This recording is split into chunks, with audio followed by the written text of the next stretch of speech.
ध्यान से सुनना प्यारे। एक मित्र बैठा है और दूसरा मित्र उसकी जंघा पर अपना सर रख करके लेटा है। तभी एक सर्प आता है और वो सर्प आकर के जो बैठा है उससे कह रहा है कि मैं तेरे मित्र को डसने आया हूं। जो बैठा है वो कहने लगा भैया मेरे मित्र को मत डसो, भले ही मुझे डस लीजिए। सर्प कहने लगा मेरा बैर तुझसे नहीं है, तेरे मित्र से है। बैठा था उसने कहा भैया आपसे निवेदन है, भले ही मुझे खा लो लेकिन मेरे मित्र को मत खाइए। सर्प कहने लगा कि ठीक है लेकिन एक शर्त है। क्या? अगर तू अपने मित्र के शरीर से थोड़ा सा रक्त निकालकर, थोड़ा सा खून निकालकर हमें दे देगा तो मैं लौट जाऊंगा। बोले ठीक है। उसने मित्र को काटने के लिए चाकू निकाला और चाकू लेकर के जैसे ही मित्र की बाह पर मारने जा रहा था तैसे ही जो लेटा था उसकी आंख खुल गई। उसने आंख खोलकर देख लिया कि मेरा मित्र मुझ पर चाकू चलाने जा रहा है। पुनः उसने आंखें बंद कर ली, कहा कुछ नहीं। जो बैठा था उसने चाकू से अपने मित्र की बाह पर थोड़ा सा चाकू मारकर रक्त निकालकर सर्प को दे दिया। सर्प चला गया। थोड़ी देर बाद जो लेटा था वो उठ करके बैठ गया। तो जो बैठा था उसने कहा भैया सच बताना, तूने मुझे अपने ऊपर चाकू चलाते देखा? बोला हाँ। फिर तू बोला क्यों नहीं? तूने संशय क्यों नहीं किया कि मैं तुझे मार डालूंगा?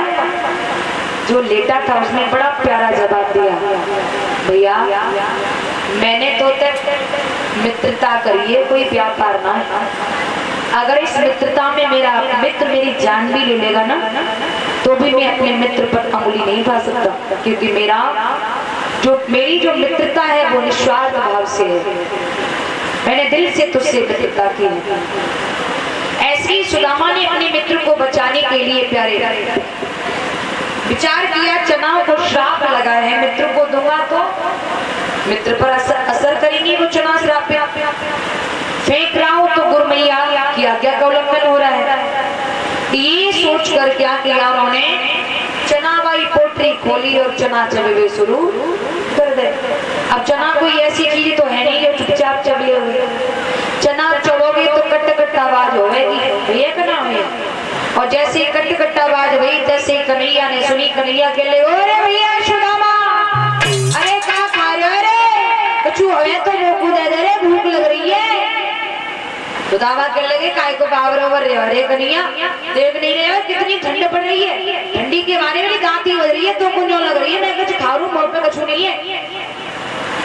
भगवान ने ध्यान करके देखा, भगवान समझ गए मेरे मित्र सुदामा ने मुझे बचाने के लिए श्राप चना खाया है। लौट कर दोनों मित्र आश्रम में आते हैं। 64 दिन रात में मेरे कन्हैया शिक्षा को पूर्ण करते हैं। उसके बाद भगवान कन्हैया जब आश्रम से गुरमैया से विदाई लेने लगे, गुरमैया के पैर छुए और एक बात कही, मैया मैं जा रहा हूँ, गुरु दक्षिणा में कुछ मांग ले मुझ। तो गुरमैया ने जवाब दिया, लाला समुद्र ने मेरा बेटा लापता कर दिया, मेरे बेटे को ला कर दे दो। भगवान कन्हैया समुद्र के पास गए। समुद्र ने भगवान को आते देखा, पैरों पर गिर गया, कहो प्रभु कैसे आना हुआ, क्या सेवा? भगवान कहने लगे, समुद्र मेरे गुरु का पुत्र तुमने छुपा रखा है, मुझे दीजिए। समुद्र हाथ जोड़कर बोला, प्रभु आपके गुरु के पुत्र को मैंने नहीं, मेरे जल के अंदर पंचजन नाम का एक दैत्य रहता है, उसने आपके गुरु के पुत्र को निगल लिया। पंचजन नाम का दैत्य रहता है, शंख जैसा आकार बना करके, उसने आपके गुरु के पुत्र को निगला है। भगवान समुद्र के जल के अंदर गए, पंचजन नाम के दैत्य का पेट फाड़ा, उसके पेट में भी गुरु का पुत्र नहीं निकला। तो पंचजन ने हाथ जोड़कर प्रार्थना की कि प्रभु आप मुझे मारिए मत, मैं बताता हूँ कि आपके गुरु का पुत्र है कहाँ। भगवान बोले कहाँ है? पंचजन कहने लगा, प्रभु गुरु का पुत्र यमलोक में है। भगवान पंचजन को साथ में लेकर यमलोक गए। यमराज ने भगवान को आते देखा, प्रणाम किया, आसन दिया। बताइए प्रभु।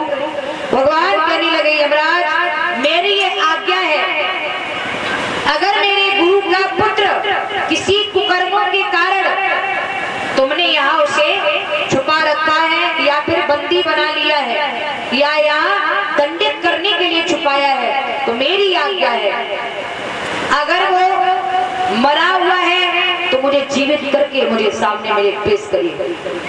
यमराज ने भगवान की आज्ञा का पालन किया। गुरु के पुत्र को, मरे हुए पुत्र को जीवित करके और पुनः भगवान के सामने उपस्थित थी। गुरु के पुत्र को जीवित करा के भगवान लेकर गुरु मैया के पास आए और गुरु मैया के चरणों में गुरु दक्षिणा के रूप में उनका पुत्रों में वापस दे दिया। और भगवान सुदामा के गले लगकर के बहुत रोए हैं और एक बात कही है कि भैया तेरे ऊपर कोई आपत्ति आ जाए तो मुझको याद करके मेरे पास तक तू जरूर चलोगे। इतना कहकर भगवान कन्हैया प्यारे चले जाते हैं। कुछ दिन बाद सुदामा भी अपनी कंचनपुरी को चले जाते हैं। सुदामा का विवाह गर्गाचार्य की पुत्री सुशीला के साथ हुआ।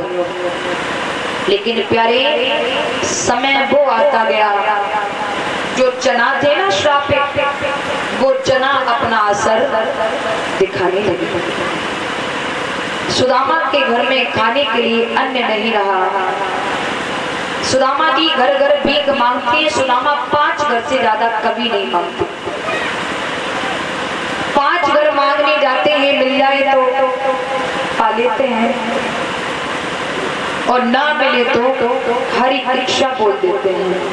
प्यारे सुदामा गरीब ही नहीं, सुदामा बहुत बड़ा अमीर भी था।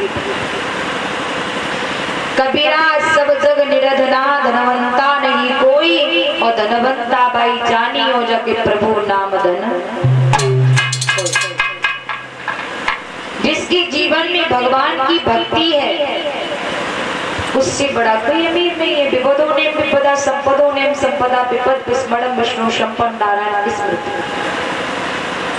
जिसके जीवन में भगवान की भक्ति है प्यारे, और भले ही सांसारिक दौलत नहीं है, भगवान की भक्ति है, तो उससे बड़ा अमीर कोई नहीं है। और जिसके जीवन में अरबों खरबों की संपत्ति है और भगवान की भक्ति नहीं है, तो वो संपत्ति भी राख खाक धूल है। हमें संतोष नहीं दे सकती, हमें धैर्य नहीं दे सकती, हमें शांति नहीं दे सकती, हमें धीरज नहीं दे सकती। प्यारे और तो सुदामा के अंदर संतोष नाम का एक बहुत बड़ा धन था। सुदामा के अंदर संतोष नाम का बहुत बड़ा धन था। एक बार सुदामा जी भिक्षा के लिए गए। महाराज सुदामा जी भिक्षा के लिए गए तो भगवान कन्हैया ने भिखारी का रूप बनाया और भिखारी का रूप बनाकर भगवान कन्हैया सुदामा की कुटी के बाहर खड़े होकर आवाज लगाने लगे, माताम भिक्षाम देहि, माताम भिक्षाम देहि।